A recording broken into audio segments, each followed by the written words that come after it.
கைத்தறித்துறை மத்திய அமைச்சர் மாறன் அவர்களை பதிவிலகக் கோரி பிஜேபி மற்றும் இடதுசாரி கட்சிகள் குரல் கொடுத்து கொண்டிருக்கின்றன. காங்கிரஸ் இதில் தனக்கு எதுவும் தொடர்பு இல்லை என்று கைவிரித்து விட்டது.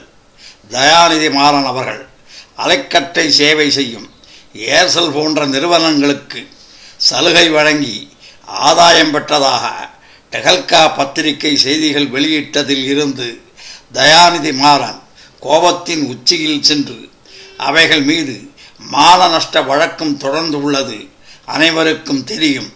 இந்த நிலையில் பிஎஸ்என்எல் தொலைபேசி தொடர்பை தனது சகோதரர் கலாநிதி மாறனின் சன் டிவி நெட்வொர்க்கிற்கு வழங்கி உள்ளது குறித்து புதிய பூகம்பம் கிளம்பியுள்ளது. பத்திரிகைகளில் வெளிவந்த செய்திப்படி 2007ஆம் ஆண்டு தயாநிதி மாறன் போட் கிளப் பகுதியில் உள்ள தனது வீட்டில் ஒரு சிறிய டெலிஃபோன் எக்ஸ்சேஞ்சையே நடத்தி சன் டிவி நிறுவனத்துடன் அதை இணைத்து வந்ததாக தகவல்கள் வெளியாகியுள்ளன. இதில் அவர் 323 போன் லைன்களை உபயோகித்து வந்ததாக கூறப்படுகிறது.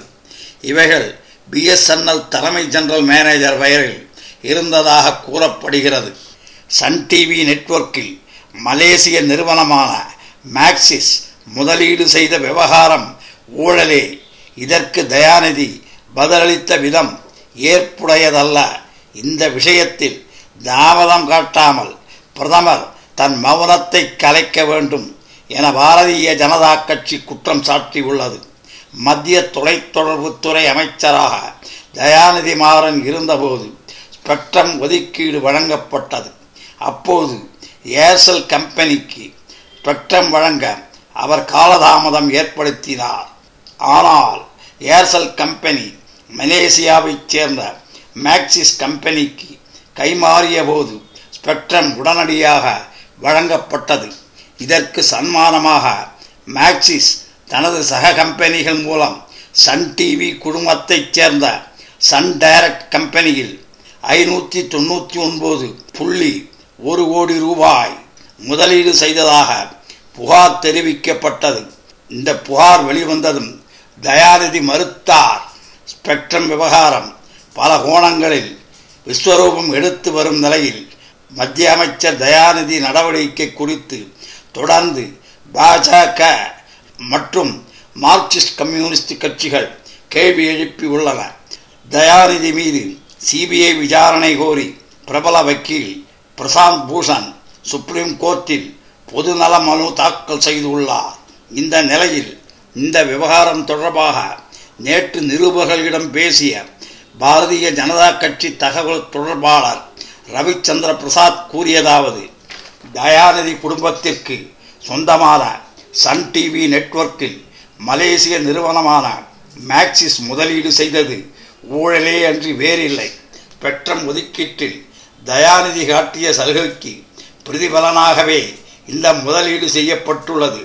தான் அமைச்சர் பதவியில் இல்லாத போது அந்த முதலீடு செய்யப்பட்டதாக தயாநிதி வெளியிட்டுள்ள மறுப்பு ஏற்கத்தக்கதல்ல. மலேசிய நிறுவனத்தின் இந்த அந்நிய முதலீட்டிற்கு மத்திய அமைச்சரவையின் பொருளாதார முதலீட்டு குழு 2007ஆம் ஆண்டு பிப்ரவரி மாதம் அனுமதி வழங்கியுள்ளது. அப்போது தயாநிதி அமைச்சராகத்தான் இருந்தார். ஏர்செல் நிறுவனத்திற்கு குறைவான கட்டணத்தில் லைசன்ஸும் அதிக அளவில் ஸ்பெக்ட்ரத்தையும் தயாநிதி ஒதுக்கியுள்ளார். என்ன விலைக்கு ஏர்செல் நிறுவனத்திற்கு லைசன்ஸ் வழங்கப்பட்டது என்பதை தயாநிதி விளக்க வேண்டும்.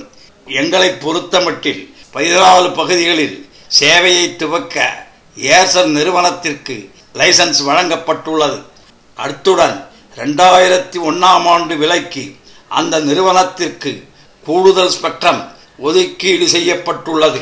தொலைத்தொடர்பு அடர்த்தி அதிகமாக இருந்தபோது இப்படி செய்யப்பட்டுள்ளது. இது லஞ்சமே என்று வேறில்லை. இதன் மூலம் பிரதிபலனை எதிர்பார்த்து சலுகை காட்டப்பட்டுள்ளது என்பது தெளிவாகிறது. இந்த விவகாரத்தில் பிரதமர் மன்மோகன் சிங் தன் மௌனத்தை கலைத்து நியாயமான சிபிஐ விசாரணை நடப்பதை உறுதி செய்ய வேண்டும். கடந்த 3 நாட்களாக பிரதமர் எதுவும் பேசவில்லை. தனது தவறை அவர் தொடரக்கூடாது. முன்னர் அவர் அப்பாவி என கூறி ராஜாவை ஆதரித்தார். தற்போது அவர் சிறையில் உள்ளார். இனியாவது பேச வேண்டும். இந்த பிரச்சனையில் சிபிஐ விசாரணைக்கு அவர் உத்தரவிடவில்லை எனில் ஊழல் பேர் வழிகளை காப்பவர் மன்மோகன் சிங் என்ற முடிவுக்கு மக்கள் வந்து விடுவார்கள். இவ்வாறு ரவிசங்கர் பிரசாத் கூறியுள்ளார். மாறன் இவைகளை மறுத்து இது பற்றி செய்திகளை வெளியிட்ட பத்திரிகைகளின் மீது 10 கோடி நஷ்ட ஈடு கேட்டு நோட்டீஸ் அனுப்பியுள்ளார். சிபிஐ விசாரணை செய்யும் போது மாறன் நிரபராதியா என்ற உண்மை வெளியாகிவிடும். நன்றி, வணக்கம்.